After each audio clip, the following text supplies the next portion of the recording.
Alright, I put in a new idle air control valve. No other reason than the old one was old. I didn't test it. I didn't test the wiring to it. I also noted that the air conditioning bracket, we had left it loose, so I tightened that up. Then I started the engine. Took a few seconds to crank over and then it started.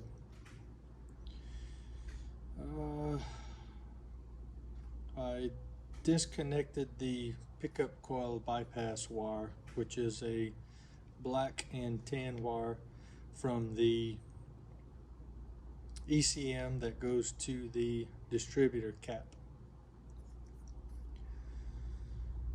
It idled less smoothly than I would like for it to have idled.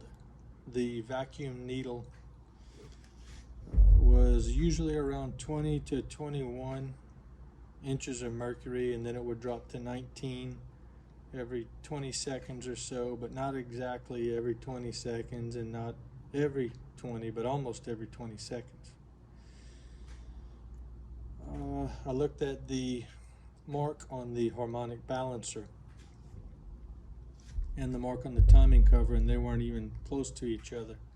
If the timing cover's mark was, say, in the 1 o'clock position, then the harmonic balancer's mark was all the way over in the 11 o'clock position. That was with the advance disconnected.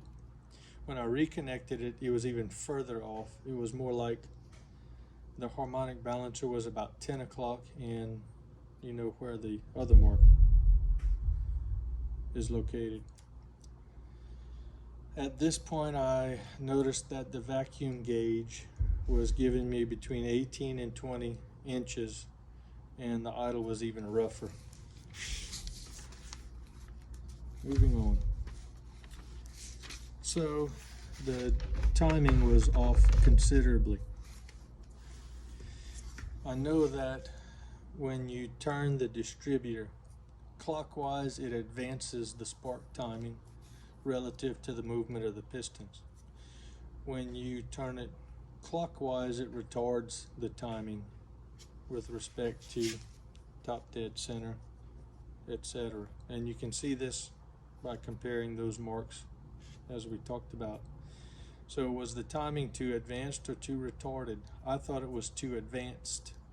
So what I did was I checked to make sure my spark advance from the ECM was disconnected. Then I started it, and after starting it, rotated the distributor clockwise.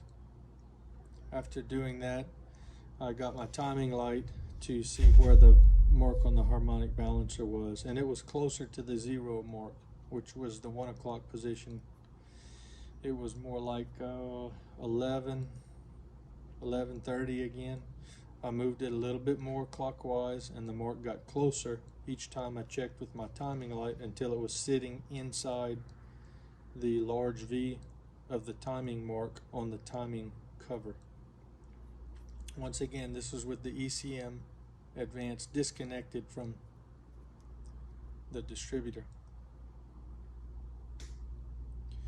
At this point, the vacuum reading was steady at 20.5 inches of mercury, and it never wavered above to 21 nor below to 20 degrees.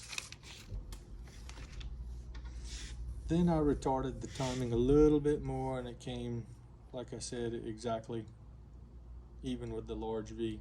I said that already. The vacuum reading at that point, with a little bit more rotation, was steady at 19.5. So I shut off the engine. I plugged the spark advance from the ECM and noted the timing had advanced a little, but the idle quality was smooth, and the vacuum gauge, as I noted before, reflected this, that being steady at 19.5 inches of mercury. It's also worth noting that it started the first crank of the engine. I haven't road tested her yet, but I need to take her off of the ramps, and then I'll do that.